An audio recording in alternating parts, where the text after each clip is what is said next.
Welcome to the Ed Expert Podcast. What if I told you that in 2026, spending hours writing the perfect ad copy is actually the fastest way to ruin your marketing campaign? Right. I mean, it sounds completely counterintuitive, but if a team is still, manually A/B testing headlines and tweaking commas, they're just bleeding budget at this point. Yeah. The entire foundation of how a small business acquires a customer has been basically ripped out and replaced. Wow. So we're operating in this landscape where manual creative control is actually like a liability now. Which is exactly our mission for this deep dive today. We are decoding the massive shifts in Google's advertising ecosystem that just rolled out.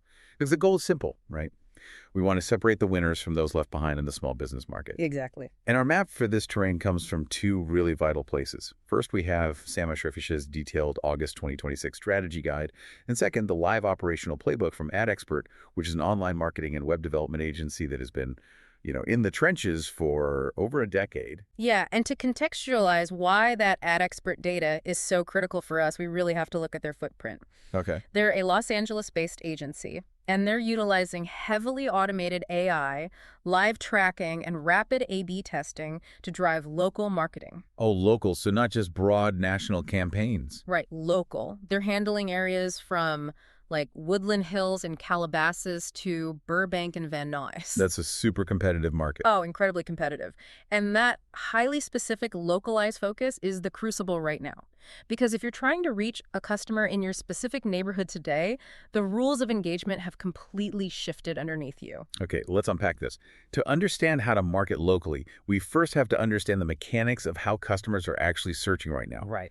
Because the era of typing those fragmented, caveman-style keywords into a search bar, that's entirely dead. It's gone. Yeah, it has been replaced by conversational AI, and the scale of it is just staggering. It really is.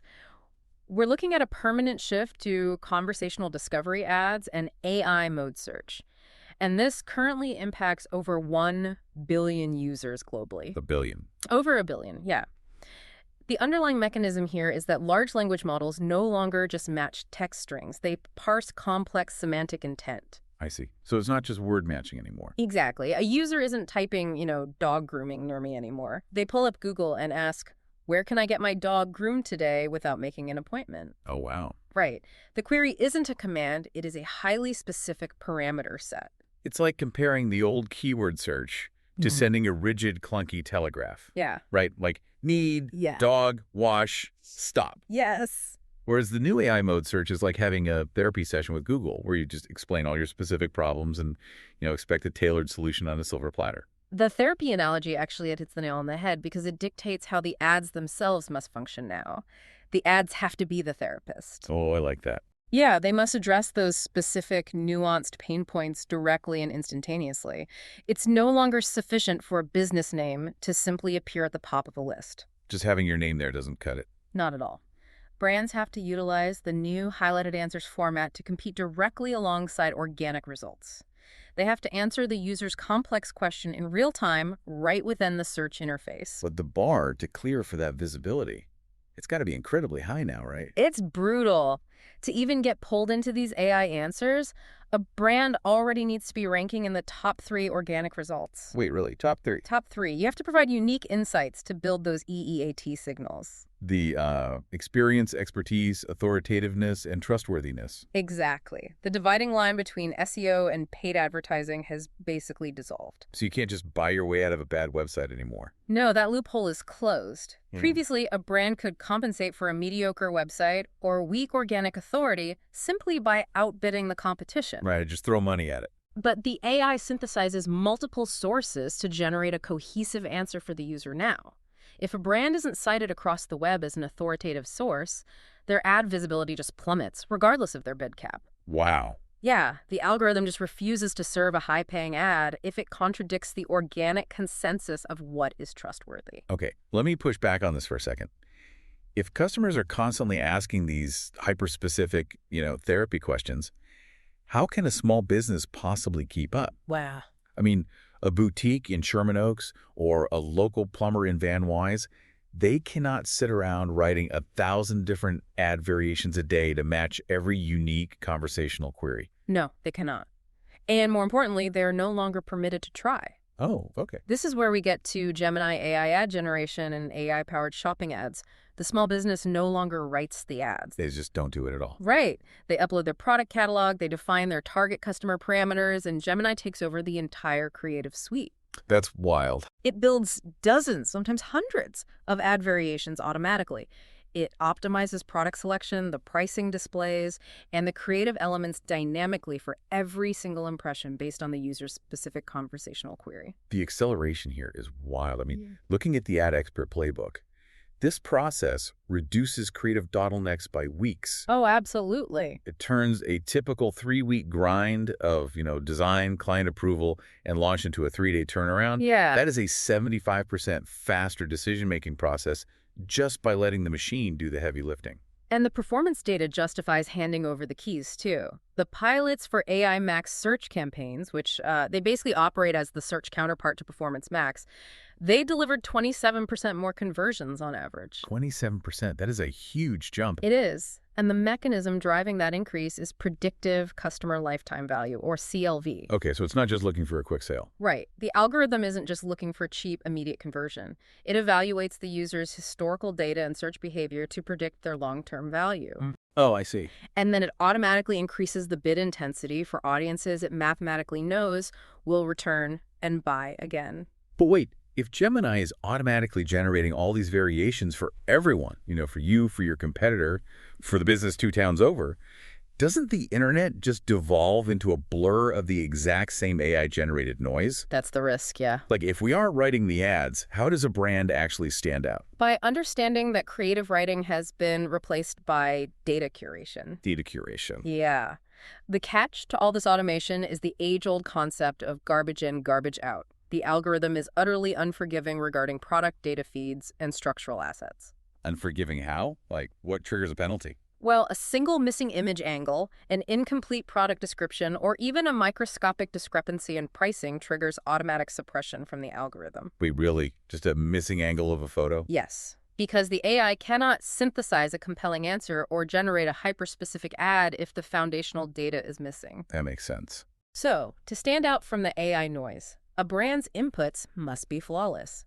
High-resolution images, clear 360-degree product views, perfectly categorized rich attributes like the material, exact dimensions, and real-time availability status. So it knows if it's in stock right this second. Exactly.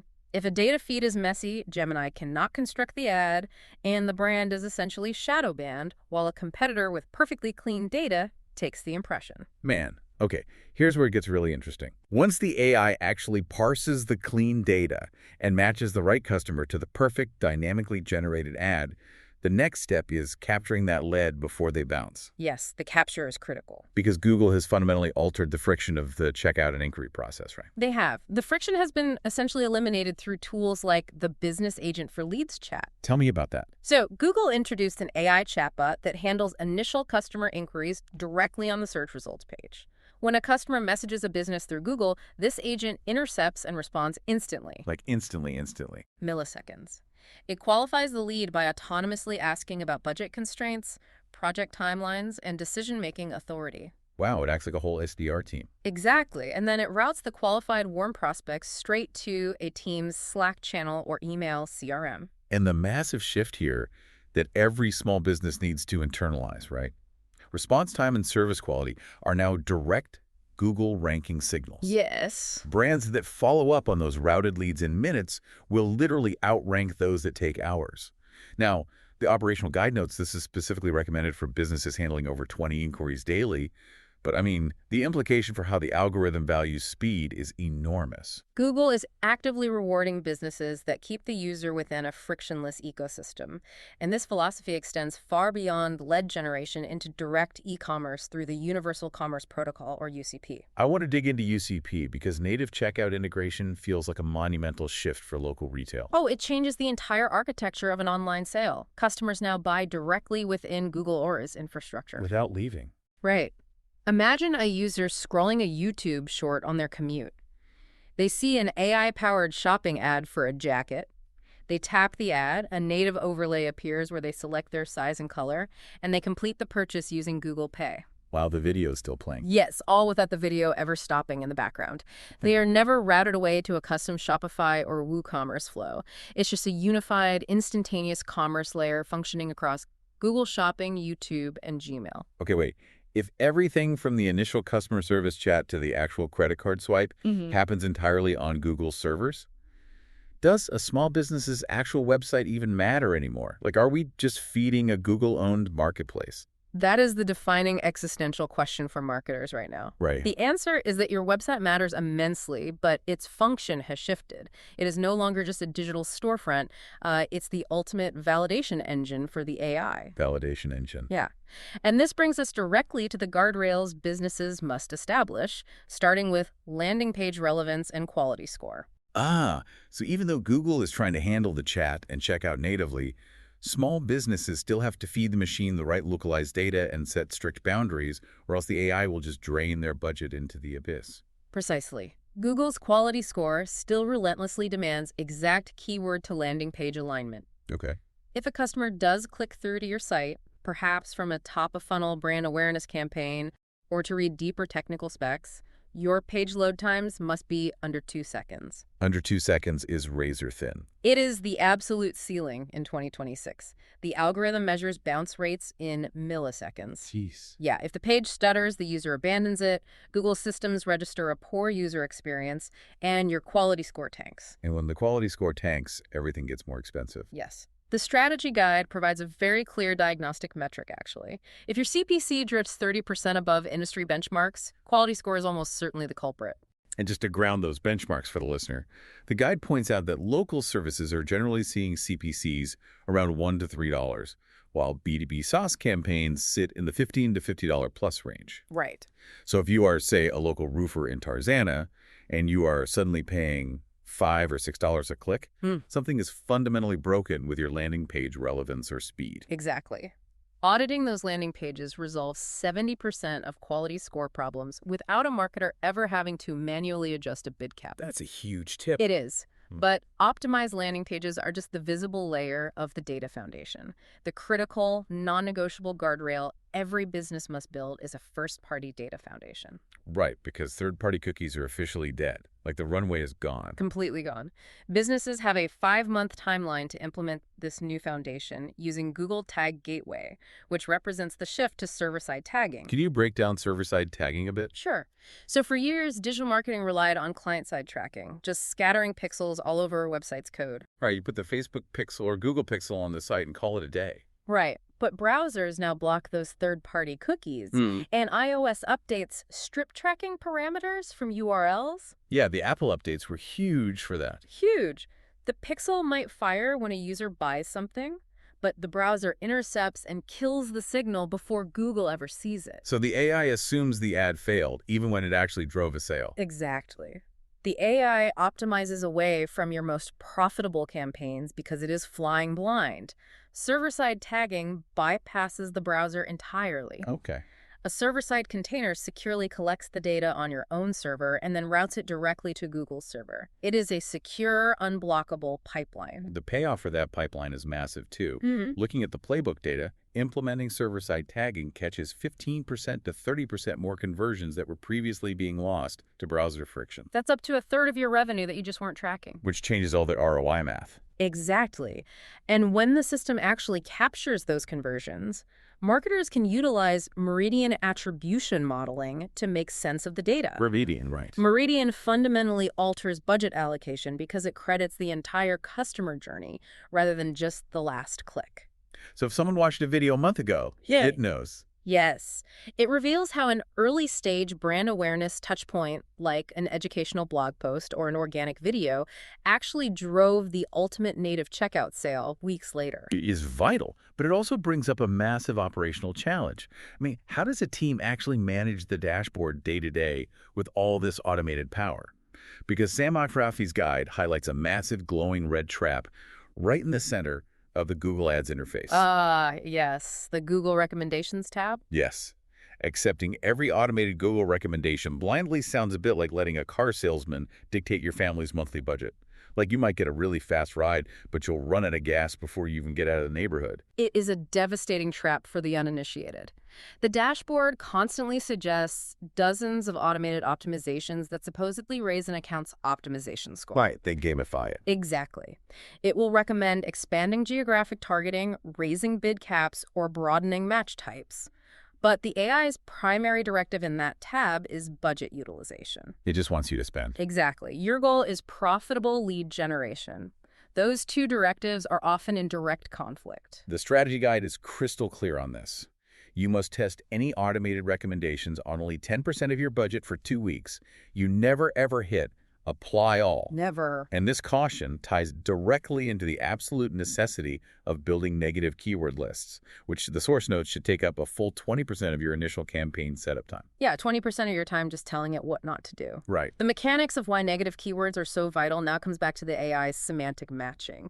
Because the large language models have expanded phrase and broad match types, the AI interprets intent very loosely. Like how loosely are we talking? Well, it will look at a query for smart home lighting installation and a query for cheap automated lights for homes and decide they represent the exact same user intent. When they absolutely do not. One is a high-ticket local service lead, and the other is someone looking for a $10 bulb on Amazon. Precisely. If a team isn't careful, their ads will serve against wildly irrelevant low-intent searches.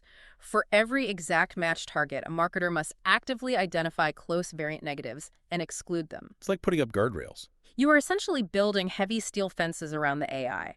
You let the algorithm roam free and optimize at light speed within the pasture you've mathematically defined. But if you do not build that fence, it will enthusiastically wander right off a cliff and take your entire quarterly budget with it. Wow. Okay, we have covered a massive amount of highly technical ground today. Let's summarize and bring the core directives together for the listener. Sounds good. To actually succeed with these 2026 changes, small businesses must embrace conversational intent. You're solving complex, highly specific problems for users, not bidding on fragmented keywords. Right. Furthermore, survival requires setting up an airtight server-side tracking foundation using Google Tag Gateway. Without highly accurate, unblockable first-party data, the automation just cannot function. You also have to dynamically allocate budgets based on the full customer journey. The rule of thumb extracted from the sources is 50% to your high-performing campaigns, 30% allocated for growth and testing, and 20% strictly for top-of-funnel brand awareness. Finally, success means letting tools like Gemini handle the heavy lifting of dynamic creative generation, while the human team relentlessly guards the structural inputs. So that's the negative keyword lists, the high-resolution assets, and the flawless product feed data. Which leaves me with a thought, something I really want our listeners to mull over. Since Meridian attribution is now mathematically proving that early-stage brand awareness is what actually drives the final sale, and AI is increasingly handling the actual ad creation, the customer service chat, and even the checkout natively on Google's own servers.